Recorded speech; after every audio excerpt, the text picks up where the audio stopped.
A very good day for me today, whereby Asus have hit to my heart.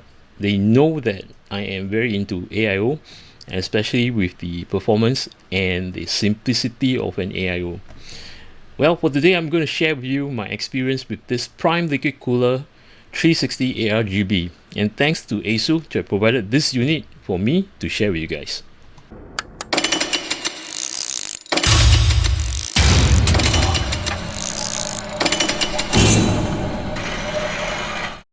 These are all the accessories in this package, and I like what I'm seeing based on the fact that an indication to mount, be it on Intel or AMD platform, it will be very simple. You'll be provided with an instruction manual that shows you all the guides on how to install on an AMD platform or an Intel platform, and inclusive of the accessories of all the quantity which you see over here. Starting on the left, this is the back plate for the 1700 socket or the 115X socket. A bag of standoffs, or should I say spacer, which is meant for your 1700 socket. And this bag here, washers for your LGA 115X or 1200 socket. At the center over here, the bracket for AMD and standoffs for your AMD platform. Total of 12 radiator screws. These are meant for you to mount your radiator to the case. And 4 retention mounting bolts, which is applied both on Intel and AMD. You will need this to fasten your AIO pump to the motherboard IHS.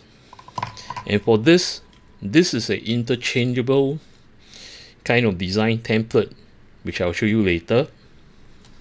This is the main unit. I'll break them down to talk about it. Starting off with the radiator, this of a 360 size with a measurement from here to here at 397mm. From here to here is 120mm. And as for the thickness, is of 27mm. The whole construction of the radiator is made of aluminium, and it has a fin stack of 19 fins per inch. Over here, as you can see, these are nicely braided rubber tubes. See, very refined. And at one end, which is at the pump, these are swivelable. The swivel points are not too hard, not too soft, and when you put them in position, right, it doesn't move, which is good. And on the other end, where the radiator is, these are fixed. The total length of the hose is at 400mm. And back to the radiator, at each side you have a subtle logo that says Asus and Prime. Same goes to the other side. See? With Asus and Prime. Now, to the pump, it's very unique design where it's square and it has a display of ARGB effects. And if you do not like the effects, you have a choice to use this design template where it says Prime. Okay, you wouldn't want to scratch it, that's why I placed this.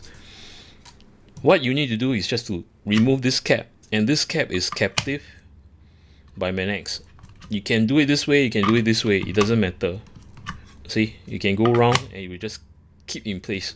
Nice touch. And having to say this, right, since it's a square, a very clever design.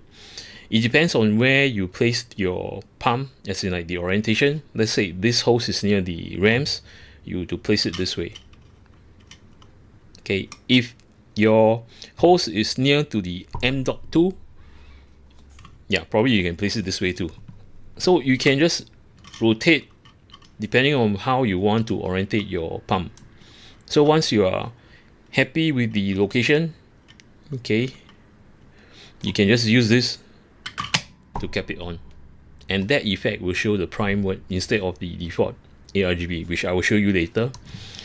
Now, as for the measurement of this pump, starting from the outer square, which is from here to here, is at 56mm. Same goes from the top to the bottom. And if you want to calculate the measurements on the display, from here to here is at 50. Same goes to from here to here is at 50. And the thickness of the pump starting from the top to the cold plate is at 68 millimeter. Surrounding the pump, you have a very subtle design, simple, not so complicated, and this is made of plastic. Now the pump itself contains two connection points where you have the ARGB effects to show you the effects over here. This you will need to plug to your motherboard and to make use of your motherboard utility to control the effects. And this is catered for your pump, the motor rotation, which is a 4-pin PWM connector. Now, please note on your motherboard, please check which is, meant for AIO, the pump, and don't plug this on CPU fan 1 or, to any chassis fan headers. Make sure that you look out for the AIO pump, because the AIO pump header on your motherboard, right, carry much more ampere. So it'll be good for your pump. And make sure you run your pump at 100% or 80% and not fluctuate. I've always warned my viewers not to run at PWM mode for the pump. Let it consistent run either 100% or 80%. Reason being, right, if your motor is going up and down, it's different from fans. Because the motor is together with the fluid inside. If you do fluctuate up and down as you use, right, your pump will wear and tear in no time. So take note on this.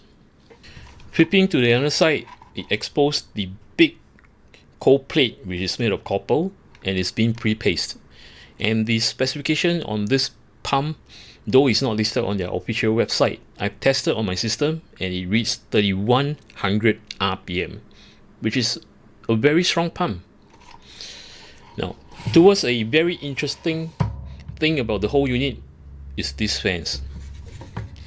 These are known as the LC360 integrated fans, which came off from Lenny. They have invented this. And one thing you don't have to worry that you need to daisy chain with all the messy cables and such is in one piece. The only thing that you need to connect is only with this connector. But before I proceed, let's talk about the measurements. Since this is of a 360, similar size to the red, the length will be at 360 millimeter and the width will be at 123 millimeter. And as for thickness, it's just like a regular fan, which is 25 millimeter. And as you can see, right, the pattern on the fan frame is exactly the same as shown on the pump. Very nice. And these are of 9 bladers. And when I swivel, right, take a look. See, it doesn't wobble. That's the best part. And when I turn over this side, you can see that the blade itself having some teeth on it. I believe this is to assist more scoop of air through the fan, which is good. Now, besides this, there are rubber grommets on only 4 sides. And in order for you to screw this whole fan, right, you only need 4 radiator screws and you'll be pinned to the radiator. Nice touch. And the design of it, right, a very subtle logo that has Prime, Asus, Prime. And over here, I can't say anything about design. Anyway, this will not be shown since it's going to be this way to the radiator.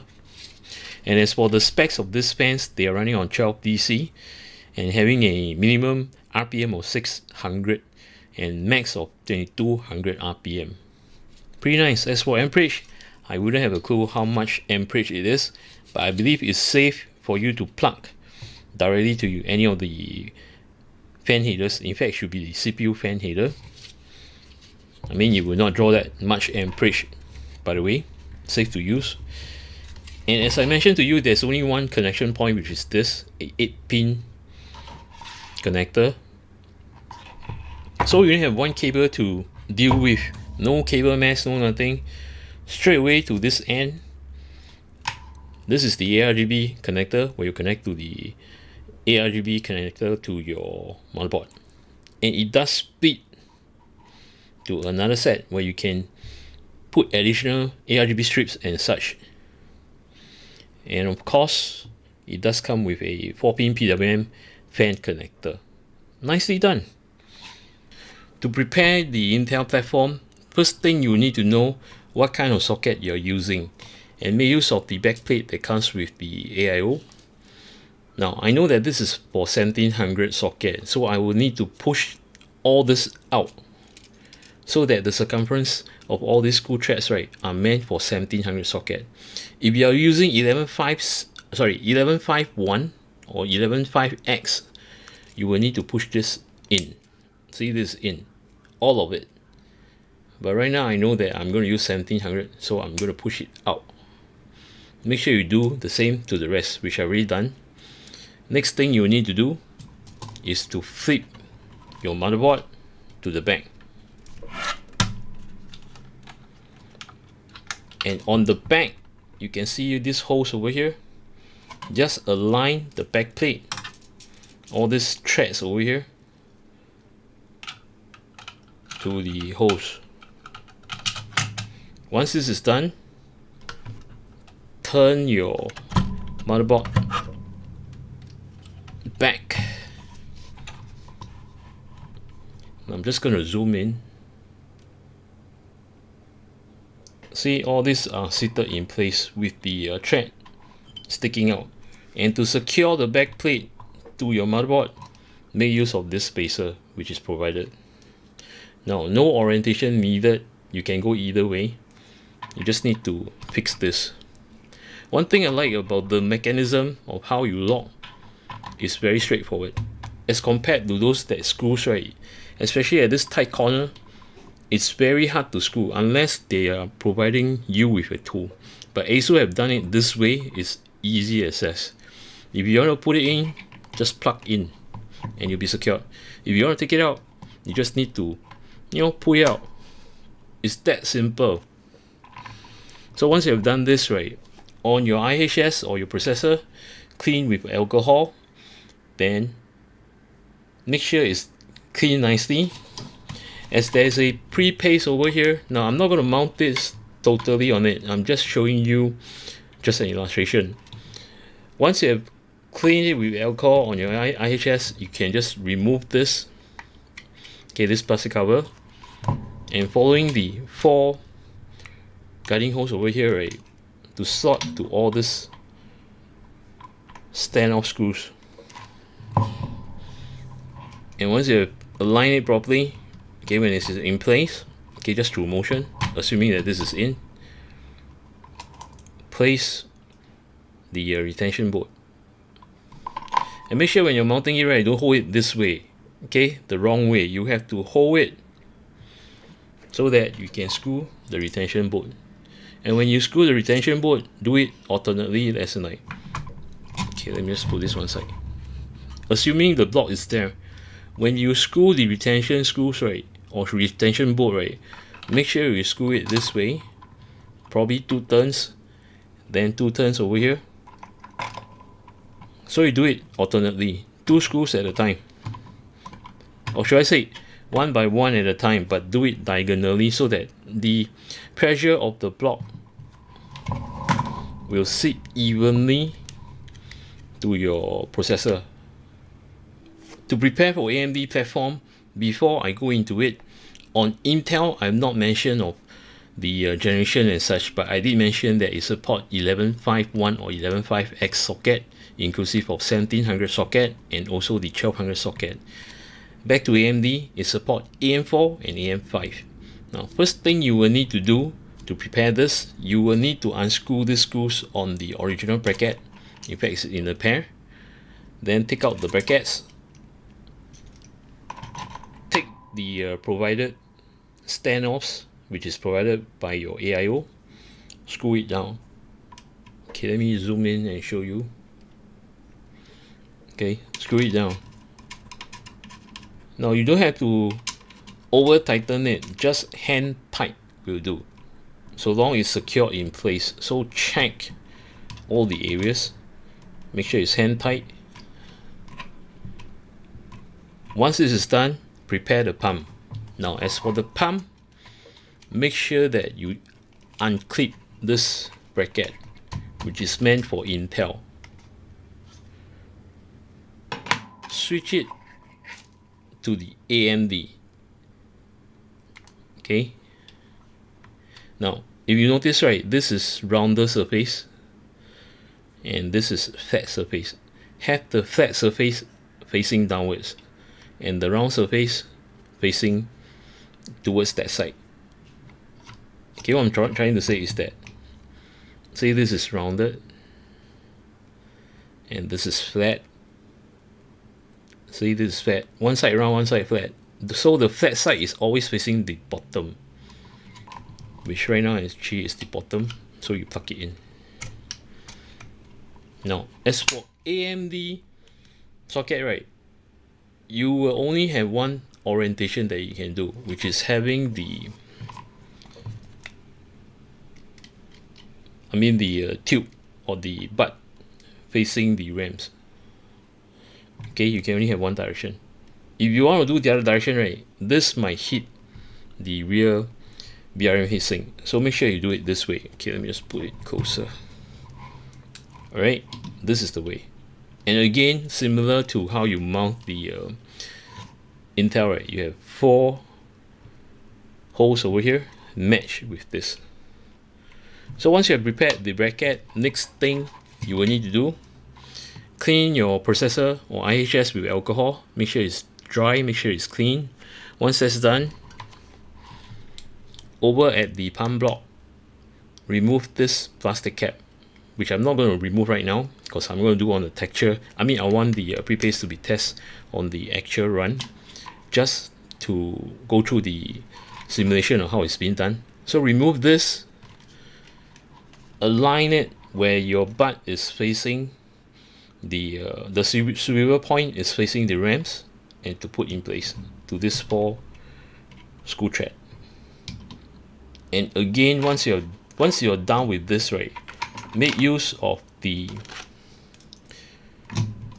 retention bolt, again diagonally. All right, do it diagonally, one at a time, so that again I have to let you guys know, if you do it diagonally as in like 1 by 1, right, probably I would say 1 turn or 2 turns of each, you will have a even pressure of your cold plate to your processor. That will give you very good thermal results. Okay, assuming everything is done, you have clipped everything. Next thing you need to do is to plug. Okay, let me zoom out. Is to plug the connection point. I forgot to mention on the Intel process, but it's the same thing, whereby you connect this for the pump PWM connector, right, to the pump. And I have to emphasize this again, make sure it's towards the pump. As down here, there is correct, this is the pump. Okay, once you've done this, right, connect this ARGB to the ARGB 3-pin header on the motherboard. Now, the fan itself does have the ARGB. Earlier on, I told you that the ARGB on the fans, right, has a, okay, let me just grab this, has a splitter. Probably you can make use of this splitter if you have not enough ARGB connectors on the motherboard. You can use this splitter and to connect your pump ARGB, since they are of quite near distance. Then at this end, plug it to your motherboard ARGB, which is here. Okay, then once that's done, okay, the ARGB is done, the pump 4-pin connector is connected. The last thing will be your fan PWM. Make sure it's connected to the CPU fan 1, not CPU fan 2, alright, and also not CPU op. Make sure it's CPU fan 1. Then you connect to it, and it's done.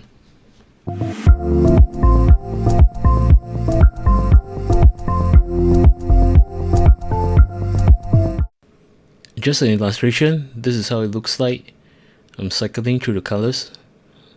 The ARGB effects are very bright and very vibrant, and the brightness doesn't glare to the eyes. The diffusion is great. And now just gonna show you how the template look like. Give me a minute, gonna remove this, and to place the template, it's kind of straightforward. Now it's pretty simple, and when I put this back, take a look at the mirror image. It has a infinity logo of the word prime and the design, pretty nice. Gonna do the cycle of colors and see, it's very nicely done. Okay guys, you might hear very weird stuff because I'm not using my dynamic mic. I'm using this mic to record my voice because I wanted to do the sound test for this pump. So just a weakness that, you know, see, I tap the mic. Testing 1 2. Okay, so this is how it sounds like. Now basically right now the pump and the fans are at idle, and as you can see right now, okay, let me just try to pull this. So you're looking at the stat, this is at idle. The RPM, the pump is ramping at 3100 RPM. So right now I'm going to run Cinebench. Okay, this is without recording, so just to let you see the results first. Okay, recording meaning to say, right, later on I'll be using this system, right, to do the recording, so you might see a lower Cinebench. But at the moment I'm running both the processor and firmware together, and you can witness that the benchmark of this test. So as you can see, okay, it's 36k. Now the fans is ramping up, which is good. I will run a 10 minutes run just to let you hear the sound.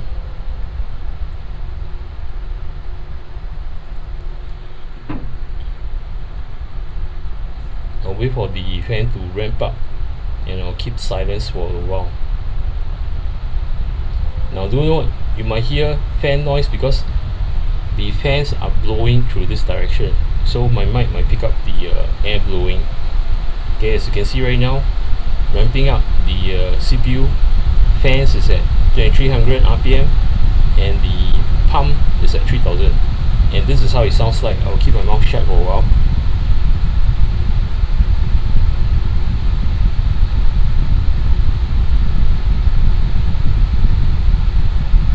Now throughout the run, I can only hear a low hiss, and that's it.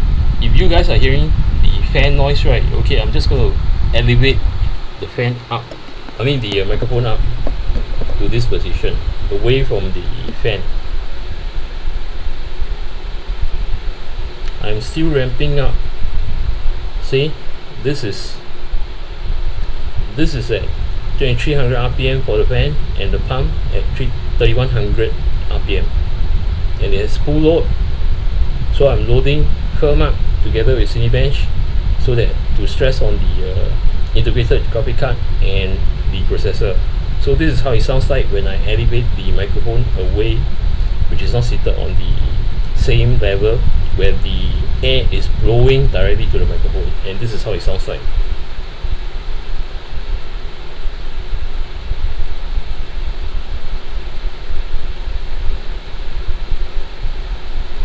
Now I'm going to stop this and let you hear the idle noise. I'm going to keep silence and you hear the noise. Alright, here we go.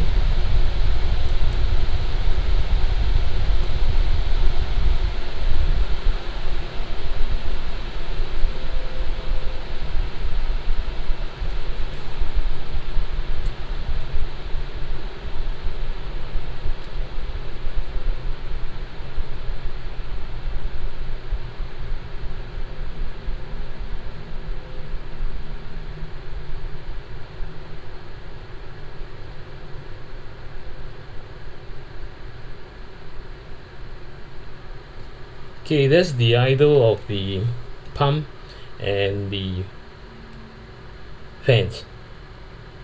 Alright, I'm gonna put this down again and let you listen to the idle, since there's no strong wind current, and this is how it sounds like when it's at idle.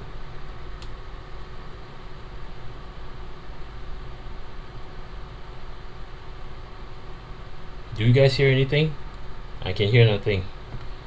And even if it is right, that I can hear from here, if this is to be in the case itself, right, all this will be muted, so total silence.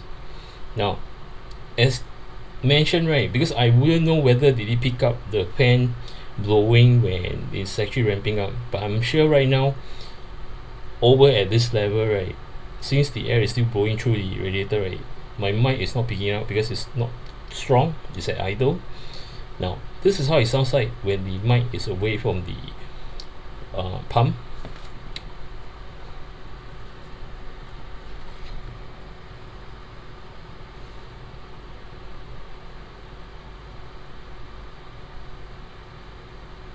Now I'm going to move my microphone near the pump, and take note that my pump is running at full load, which is 3100 RPM.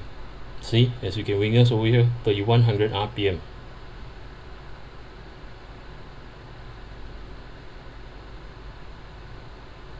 Do you guys hear anything? I hear nothing. Alright, now for the actual test on the thermal results for this, what I'm going to do is, okay, to talk about everything first, how this thing works, right? Okay, as you see, my fans are running, right? The ARGB at the behind that is reflecting on my pump. So how I configure it is the pump itself and the direction, the radiator on my right, the direction of the air is passing through this way, through the radiator, and the air does sweep some hot air off from the motherboard area. Okay, sorry about that knockdown. Now, how I conduct the test is using Cinebench and Firmark, and while I'm doing that, still on the same system, I'll do the recording. Okay, as you witness, without the recording, without the application open, is at 36K. Now with the recording, I'm not too sure what's the result, we shall see later.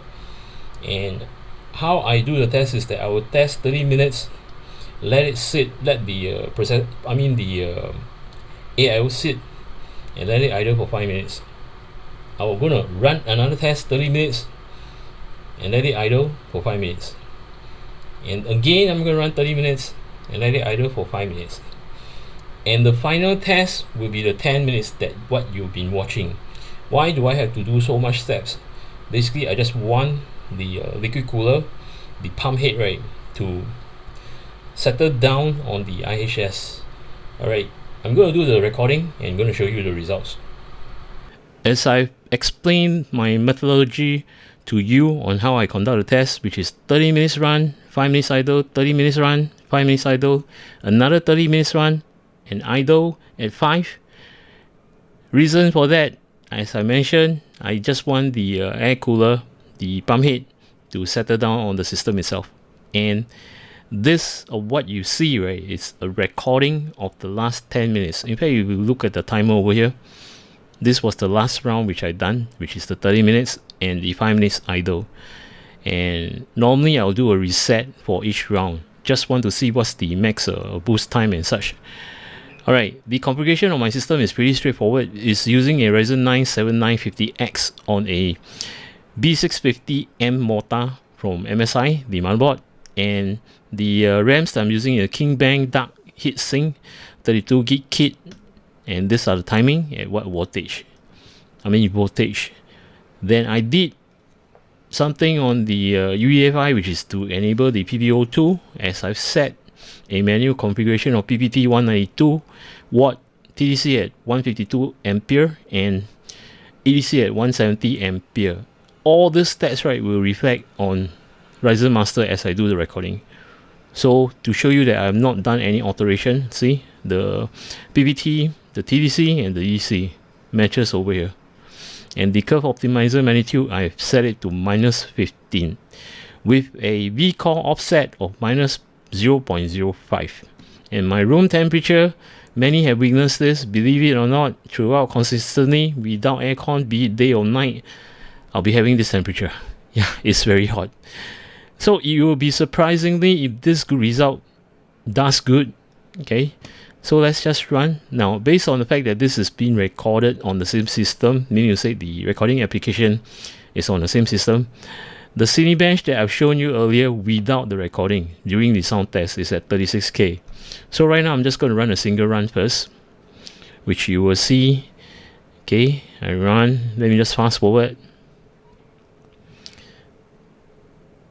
Alright, the single test run together with the recording application running, right, it does take up a bit of resources. So that's why it's 35.9K. Alright, this is okay. I mean, it's quite near to 36K, right?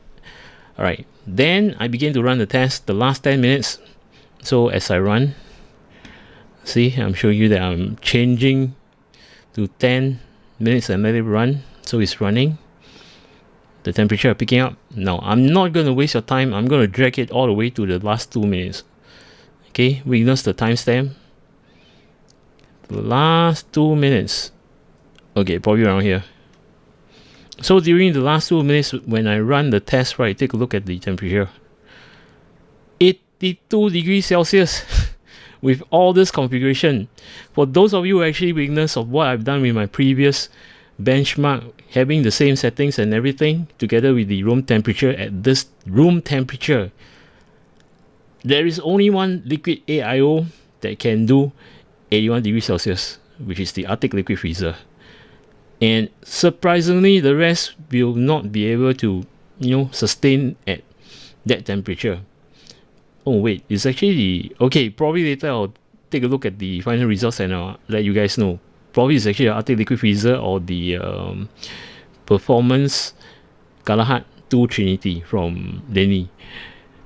Anyway, speaking about this AIO, I can't believe my own eyes. Alright, 81, 82, 81, 82, and it's hovering, see? Very good, sustainable 5.175 megahertz, or should I say 5.1 gigahertz, and the max boost is 5.5. Okay, that I've seen, and to me it's amazing. And looking at the rest of the components, right, it doesn't hit 50 at all except for the chipset one. See, all this, my RAMs, my drive temperature, I mean my SSD, it's doing perfectly okay. And it's hovering at 81, 82, 81, 82. I am very impressed, seriously impressed. I pull out my overall stats, which I've actually done in the past, which some of you have witnessed on one of the content, plus the subsequent Liquid AIO that I've tested, like the PC cooler and the Montec Hyperflow and such. I've pulled this into a chart because I've been using the same old format, as in like which processor and how's the configuration like on the PPO2 and such. So based on this, right, yep, believe it or not, Asus Prime LC360 have went up all the way to ranking number 2 in my list. Reason being, right, first of all, the temperature thermals are very good, and I was correct about the Liquid Freezer 3, which is on par. I mean the CPU temperature, but overall when you look at the stats, right, it's much better, as in like compared to Liquid Freezer, though some might be higher. But the fact is that this Asus Prime LC360, right, is only having a 27mm red, and the fans are dead quiet. The pump is so silent, and the most impressive thing is that, when I look at the thermal results as I run the 3 times sequence, as like 30 minutes, then followed by 5 minutes idle and 10 minutes again. 30 minutes run and 5 minutes idle for 3 set, and the final test that I've done on the 10 minutes, right, in fact it's a replication of what I've done with the rest of the AIO, which is similar. And I was shocked that it can hold at 81 degrees Celsius to 82 degrees Celsius, and most of the time it's in fact 81 degrees Celsius. Wow, okay. And also to the fact that the pump rotation is not really that high as compared to some of the rest. Some might be lower, but the temperature is not really that great. That's the reason why I have ranked this up. But what really impressed me is that the radiator is 27 thickness, and it's not like Arctic, which is, I think it's 38 thickness. So that's that. I mean, what can I say? It's already ranking number 2. Okay, what are my thoughts about this Liquid AIO? I am speechless. Based on the fact that my marketing agent from Asus Singapore, I will call her Miss T, telling me that, hey Cleo, check this liquid cooler out. It probably might get your interest. Yeah, true enough, I am interested in Liquid AIO testing. In fact, all the while I love to play with Liquid AIO. And I wasn't convinced by looking at the picture samples that she sent to me, but somehow I took the challenge. The first impression when I removed off everything from the package, when I showed it to you guys, okay, that was the very first time I opened up the package. I BB'd this Liquid AIO.